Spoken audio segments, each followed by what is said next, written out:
જય શ્રી કૃષ્ણ. સ્વાગત છે તમારું રસીલાબેનના રસોડામાં. આજે આપણે બનાવશું કેરીની કેન્ડી. તો એ આપણે કાચી કેરીમાંથી બનાવીએ છીએ. એને આપણે કાચી કેરીનો મુખવાસ પણ કહીએ છીએ અને કાચી કેરીની કેન્ડી પણ કહીએ છીએ. તો ચાલો આજે આપણે બનાવશું કાચી કેરીનો મુખવાસ. જો મેંગો કેન્ડી બનાવવા માટે આપણે આને મેંગો સોપારી પણ કહીએ છીએ અને મેંગો કેન્ડી પણ કહીએ છીએ. તેના માટે આપણે તોતા કેરી લીધી છે. ખાટી કેરી પણ લઈ શકીએ છીએ, પણ ખાટી કેરીમાં આપણે ગોળ કે સાકરનો ઉપયોગ કરીએ, ખાંડનો, એ વધારે યુઝ કરવી પડે છે. એટલે આપણે મીડિયમ, આ તોતા કેરી છે ને એ મીડિયમ હોય છે, ખાટી નથી હોતી અને સ્વીટ પણ નથી હોતી. આપણે તોતા કેરીનો ઉપયોગ કર્યો છે. હવે આને આપણે આ રીતે છાલ કાઢી લેશું બધી જ કેરીની. આ પિલર હોય ને એમાં જાડી છાલ કાઢવાની છે. જો આપણે જરાય આ ભાગને, લીલા ભાગને રહેવા નથી દેવાનો. એકદમ સરસ નીચે સફેદ ભાગ આવી જાય ને ત્યાં સુધી આપણે એને છાલ કાઢી લેવાની છે. આ રીતે આપણે પહેલાં બધી જ છાલ કાઢી લેશું. તો જો આપણે બધી જ કેરીની છાલ આ રીતે કાઢી લીધી છે. બિલકુલ એનો લીલો ભાગ રહેવા નથી દેવાનો. હવે આને આપણે આ રીતે કટ કરીને, અને કેરી જો એકદમ ફ્રેશ હોય ને તો વધારે સારું, કેમ કે કેરી લૂઝ હશે તો આપણી કેન્ડી વ્યવસ્થિત નહીં બને. એટલે કેરી એકદમ કડક અને તાજી હોય એવી જ કેરી આપણે લેવાની છે. આ રીતે એને પીસ કરીને અને પછી એના જાડા પીસ કરવાના છે. આ રીતે જો એની થિકનેસ આટલી રાખવાની છે. આ રીતના આપણે બધા જ કટકા કરી લેશું. તો જુઓ આપણી બધી જ કેરીના સરસ કટકા થઈ ગયા છે. કેરી બહુ જ ફાઇન હતી, એકદમ મસ્ત કેરી મારી આવી છે. તમે આ રીતે કેરી એકદમ ફ્રેશ લઈ આવશો તો તમારી કેન્ડી પણ એકદમ સરસ બનશે. હવે અહીંયા આપણે પાણી ગરમ મૂકી દીધું છે. આ કેરીને આપણે પાણી ઉકળે એટલે એમાં એડ કરી દેવાની છે. આ રીતે આપણે કેરીને એડ કરી દઈશું અને એને 2 જ મિનિટ માટે ઉકાળવાની છે. 2 થી 2.5 મિનિટ બસ. કેરીનો કલર ચેન્જ થઈ જશે હમણાં, એટલે આપણે કેરીને બહાર લઈ લેવાની છે. તો એને આપણે સરસ રીતે હલાવતા રહીશું ચારાથી.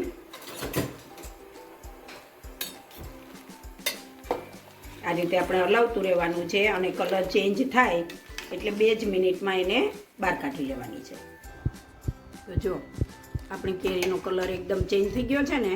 હવે આને આપણે દબાવીને જોઈ લેવાની છે. જો કેરી દબાઈ જાય છે એટલે આપણે એને હવે પાણીમાંથી બહાર કાઢી લેવાની છે. આપણી ગેસની ફ્લેમ બંધ કરી દઈશું અને આ કેરીને આપણે બહાર કાઢી લઈશું.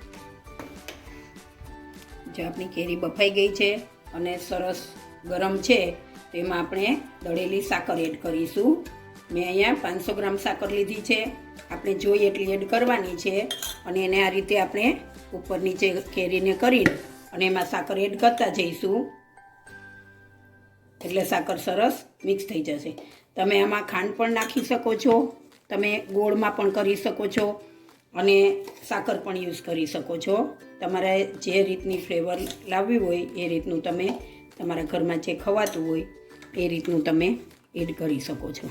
આ રીતે આપણે ઊંચા નીચે કરીને કેરીને અને આપણે બધી સાકર એમાં એડ કરી દઈશું.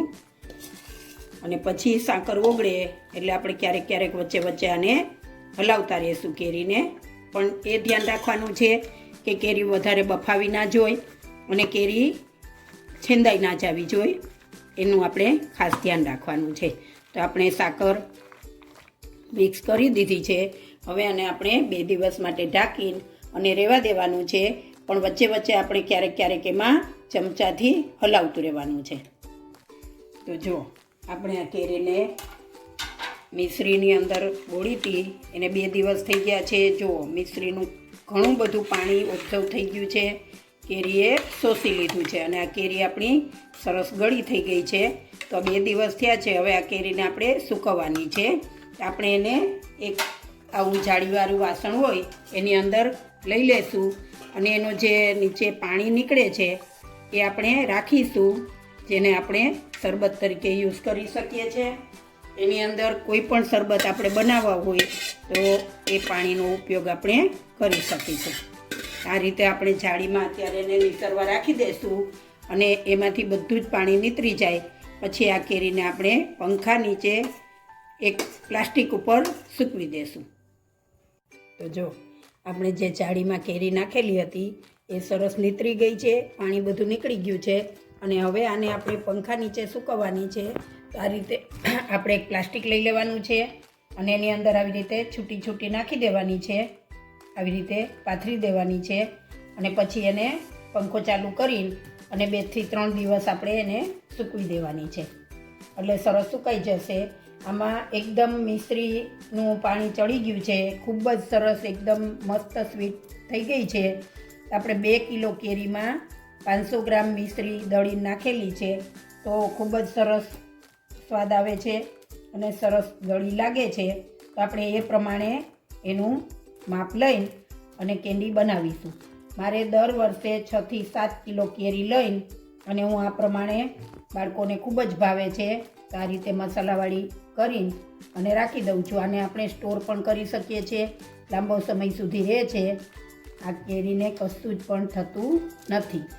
તો આપણે આ રીતે કેન્ડી બનાવીશું. અને ઘણા લોકો હિન્દી ભાષી હોય એ લોકો સોપારી પણ કહે છે, કેરીની સોપારી એવું કહે છે અને આપણે આને કેરીની કેન્ડી કહીએ છીએ. આપણે આ રીતે બધી જ છૂટી છૂટી એકદમ સૂકવી દેશું. તો જો આપણે આ કેરીની જે કેન્ડી સૂકવવા મૂકી હતી એ સરસ સુકાઈ ગઈ છે અને એને આ રીતે લૂઝ જ રાખવાની છે. જો આ રીતે એને આમ કટ દઈને અવાજ આવે એ રીતે નથી સૂકવવાની. હવે આને મેં પંખા નીચે રાખી હતી કાલે, પછી આજે બપોરે થોડી વાર 2 કલાક માટે મેં એને તાપમાં રાખી હતી. તાપમાં એને વધારે નથી રાખવાની. જો તાપમાં ન રાખવી હોય તો આપણે 2 દિવસ પંખા નીચે રાખવાની છે. મેં 1 દિવસ પંખા નીચે રાખી હતી અને 2 કલાક તાપમાં રાખી તો સરસ આ સુકાઈ ગઈ છે. હવે એને આપણે ભેગી કરી લેશું અને હવે એનો આપણે મસાલો કરીશું. તો કેન્ડીનો મસાલો કરવા માટે થઈને મેં અહીંયા અડધી ચમચી મીઠું લીધું છે, 1 ચમચી મરચું લીધું છે સૂકું અને 1 ચમચી ચાટ મસાલો લીધો છે. એને આપણે મિક્સર જારમાં નાખીને અને સરસ ઝીણું દળી લેવાનું છે. તો જુઓ આ રીતનો સરસ ઝીણો પાવડર થઈ જાય છે, બધી વસ્તુ આમાં મિક્સ થઈ જાય છે. હવે એને આપણે આ કેન્ડી જે છે એની ઉપર સરસ છાંટી દઈશું અને એને હલાવતા જઈશું. તો કેન્ડીમાં બધું જ મસાલો સરસ રીતે સરસ ચોંટી જશે અને કેન્ડી ખાવામાં ખાટી મીઠી અને તીખી સરસ લાગશે. આ રીતે આપણે કેન્ડીમાં બધો જ મસાલો છે એ થોડો થોડો કરીને અને આ રીતે હલાવતા જઈશું અને અંદર છાંટીને ભેગો કરતા જઈશું આ રીતે. તો જુઓ તૈયાર છે આપણી મેંગો કેન્ડી. તો તમે પણ આ રીતે ઘરે ટ્રાય કરજો. ખૂબ જ સરસ ખાટી મીઠી અને તીખી એટલી મસ્ત ટેસ્ટી લાગે છે. ચટાકેદાર થઈ છે, મસાલેદાર બને છે એકદમ અને ખાવામાં ખૂબ જ સરસ લાગે છે. જો તમારે નાના બાળકોને ખાવી હોય તો તમે મરચાંનું પ્રમાણ ઓછું નાખી શકો છો અથવા તો ન પણ નાખો તો ખાલી ચાટ મસાલો અને મીઠું 2 દળીને અને નાખી દેવાનું છે. અને જો મોટા માટે રાખવી હોય તો થોડું મરચું તમે વધારે પણ એડ કરી શકો છો, મસાલો તમે તમારા પ્રમાણમાં નાખી શકો છો. આ રીતે તમે પણ મસાલા કેન્ડી બનાવજો ઘેરે. હું તો દર વર્ષે આ મસાલા કેન્ડી ભરી લઉં છું અને આ લાંબો સમય ચાલે છે. અને આટલી જે વળી જાય એ રીતની આટલી લૂઝ રાખવાની છે, એકદમ કડક નથી કરવાની અને આ ખાવામાં ખૂબ જ સરસ લાગે છે. તો તમે પણ ઘેરે બનાવજો અને મને કમેન્ટ બોક્સમાં જણાવજો કે તમને આ મેંગો કેન્ડી કેવી લાગી. જો તમને મારી આ રેસીપી ગમી હોય તો મારા વિડીયોને લાઈક કરો, શેર કરો અને મારી ચેનલને સબસ્ક્રાઈબ કરો.